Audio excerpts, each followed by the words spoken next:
He's on Facebook, Twitter, Instagram, YouTube. It's The Mark Kaye Show. Listen, like, share. Hold on.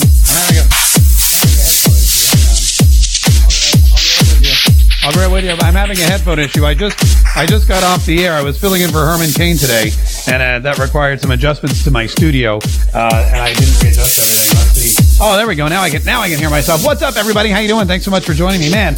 I'll tell you, that Super Bowl. Did you watch it? Did you see it?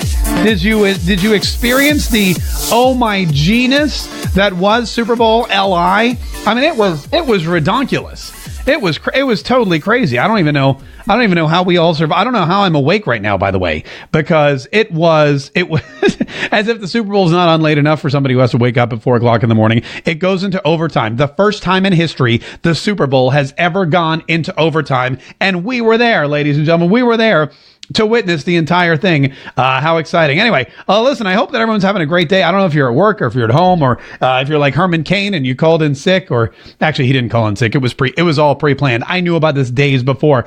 He told me, he goes, Mark, you got to fill in for me Monday after the Super Bowl. Because that's how he talks. And I go, oh, the Monday after the Super Bowl? Are you sure you want? He goes, yeah. It's going to be a blast. Everybody in Atlanta's, because he's based in Atlanta, everybody's going to be so excited. You're going to have so much fun. And I was like, all right. I'll do it. No problem. And then, of course, last night I'm watching it and I'm like, oh, this is great. Everyone in Atlanta is going to be so excited. And I'm going to go on for Herman Cain and everyone's going to be like, woohoo, yay, best day ever. But then, of course, there was this crazy turn of events in the second half, and it didn't go the way that everybody thought it was going to go at halftime. And, well, let's just say everybody in Atlanta wasn't as excited today as they could have been had the Patriots not stolen the Super Bowl victory from their hands, just from their grasp. In fact, I found this Samuel Jackson Rise Up commercial from earlier in the season, and it is bizarrely prophetic as to what happened last night. Listen to this. They don't give out participation trophies, not in this league. Nobody throws ticker tape thanks for trying parades. Locker rooms are not draped in plastic, and champagne bottles are not uncorked for having winning seasons, even 4 of them in a row. And you know what? That's just the way we like it. Rise up! Yeah. In the end, it was the Patriots who rose up, so maybe that should be their motto going forward. But look, a lot of people, and here's basically what happened was you had a lot of historical things come to fruition last night in the Super Bowl. One, you had a quarterback in Tom Brady who won his 5th Super Bowl. Never in history has that happened. 2, you had Bill Belichick, a coach who won his 5th Lombardi trophy. Never before has that happened. You had the largest deficit overcome by any team in Super Bowl history. No team had come back from a 14-point deficit. The Patriots managed to come back and win from 25 points behind in one quarter. That was the next thing. And, of course, the first overtime game, which isn't that remarkable to think that in 50 Super Bowls, there hasn't been one overtime game in all that history. That to me is just remarkable. That, of course, was shattered yesterday, and the history books will now remember this is the year that we had our first overtime game because the Patriots came back and tied it 28-28, and the Atlanta Falcons just couldn't hang on. Now, I did get a lot of reaction from Atlanta. Some people who were very angry. Worst choke in Super Bowl history. Unbelievable. Yeah. Some people who were like, hey, they had a great season and we should all be proud. The Falcons are still winners in my book.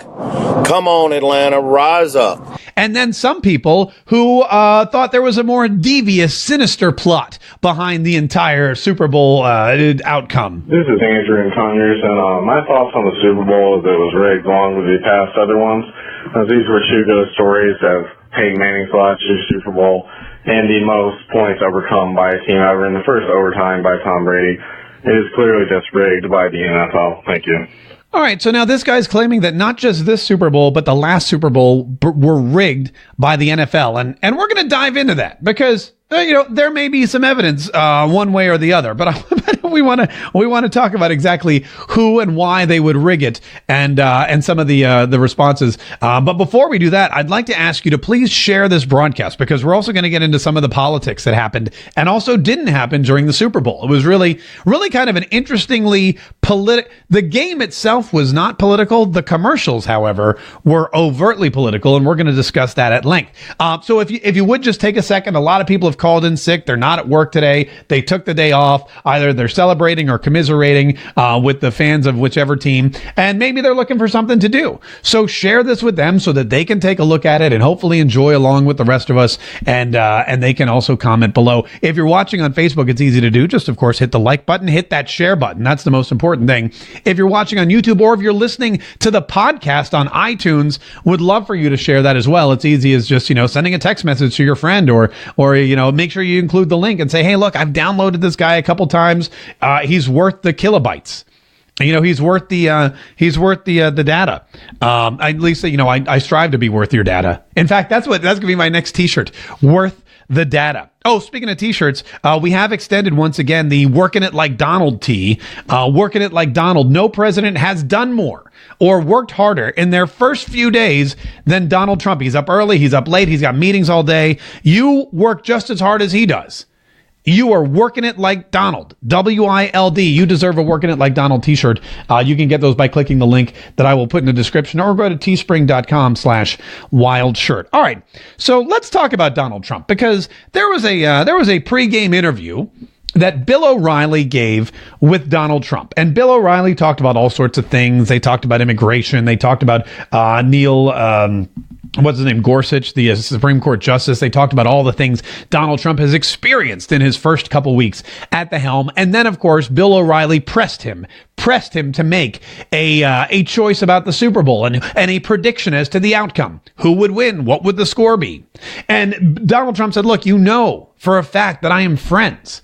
I am friends with Tom Brady. For a fact I'm friends with Bill Belichick. For a fact I'm friends with Robert Kraft, the owner of the team. Donald Trump said it would, I would not. They're both fantastic teams. They're both really great organizations. They're both phenomenal players that make up the starting squads of both the Atlanta Falcons and the New England Patriots. And he's right about that. But Bill O'Reilly pressed him, and here's what Donald Trump predicted before the game. I'll say the Patriots will win. By how many points? By 8 points. The Patriots will win by 8 points. And in the end, the Patriots won by 6 points, which is about as close as you can get. I mean, okay, he could have said 7 points, but it's as close as you can get without actually being right on the money.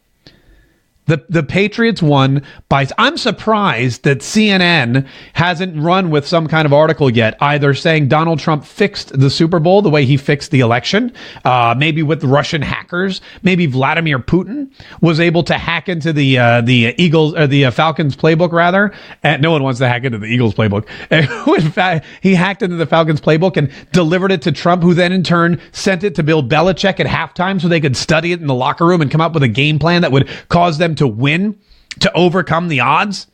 That's a popular theory. CNN hasn't reported it yet. So, and the fact that they haven't proves that it may actually be true. But a lot of people today are saying that this was clearly some kind of Russian plot to destroy the sanctity of the Super Bowl, much the way they did the election.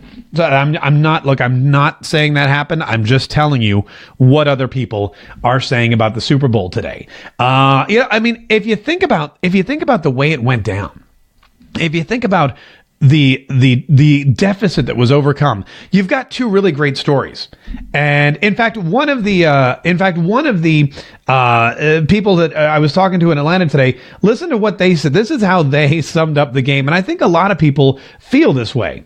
Where the hell is it? Oh no, did I get rid of it? Hold on one second. Oh no, I may have gotten rid of it.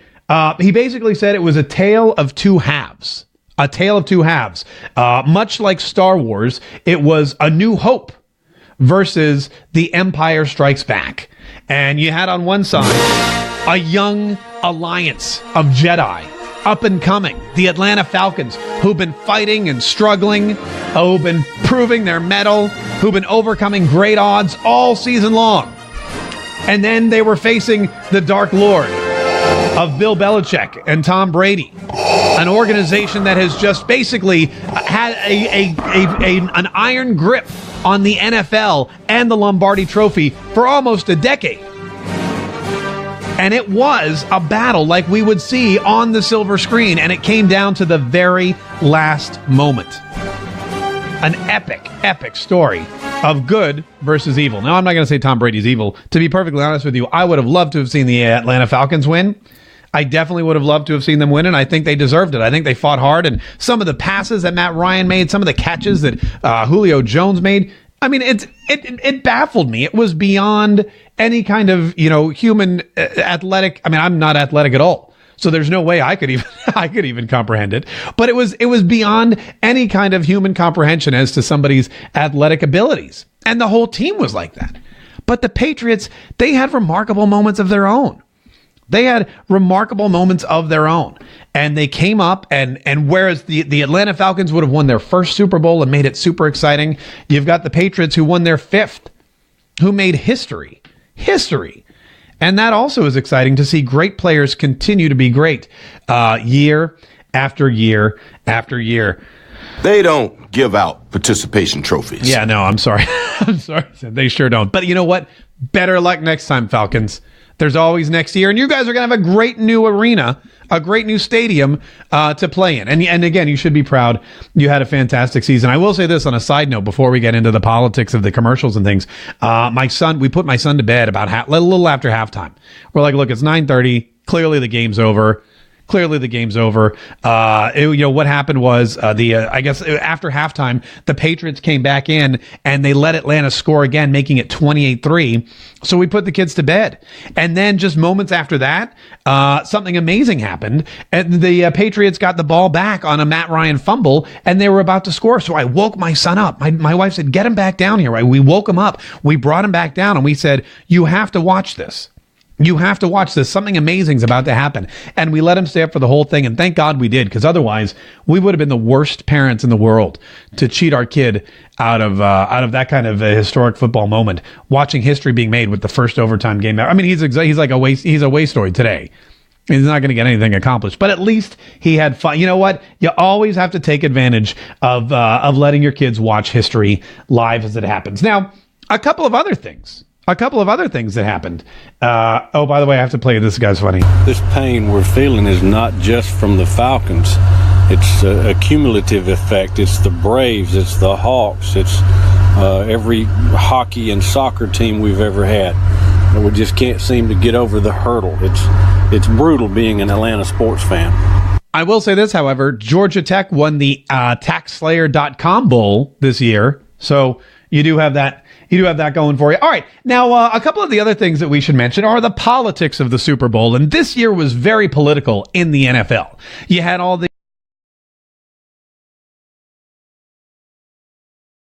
And there was very little, if any, politics in that show at all. There was very little in the Lady Gaga halftime show that could be political at all. At all. She didn't make any statements. She didn't do anything overtly political. She didn't stop down her songs or change the lyrics or anything like that. She jumped off the roof.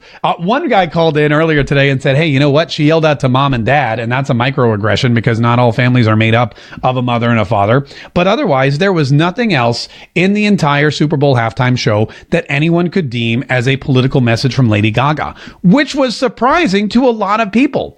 Because I think most people were waiting for it. You know, it was much like the Atlanta fans expecting a big win.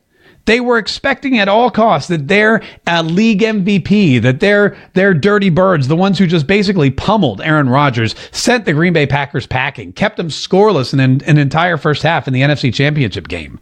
They felt that they were almost entitled to it. And I think a lot of ways, people thought Lady Gaga felt she was entitled to make a political statement during the Super Bowl halftime show, and she didn't. But that doesn't mean that there weren't any political statements at all. In fact, many of them came in a spot where I didn't expect them all to come from, and that was the Super Bowl commercials.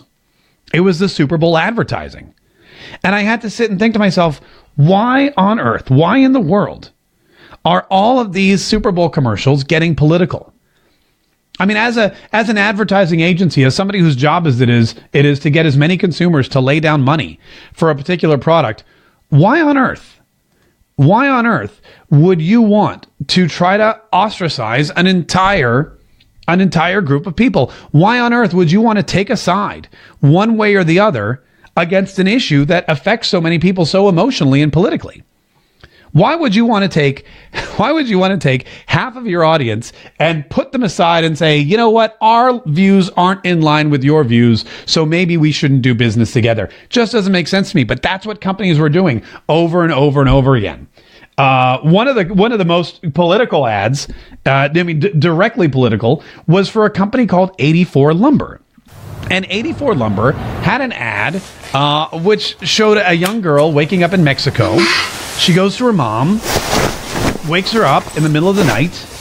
Her mom says something to her in Spanish. They start looking at photos, and at that moment, for whatever reason, they decide they need to immigrate to the United States.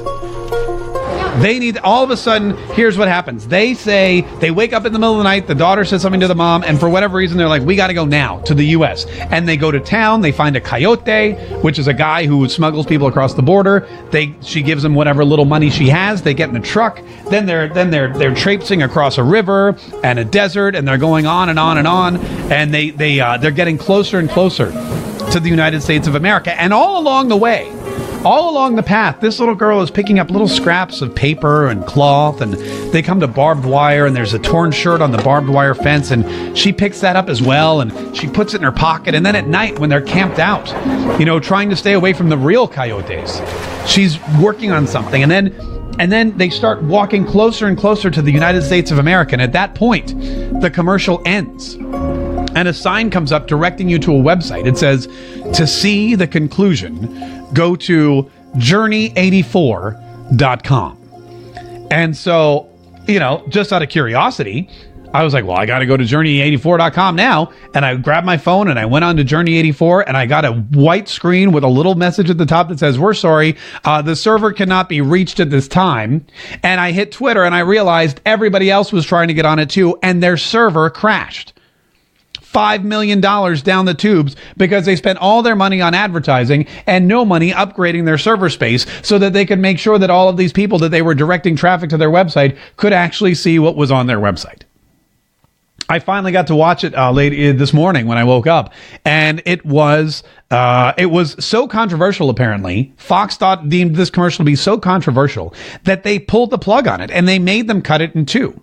And they said, if you want to watch this ad, what you have to do, or if you want to run this ad, you have to cut it up. We're not going to show the second half, because the second half of the ad depicted a representation of Donald Trump's border wall.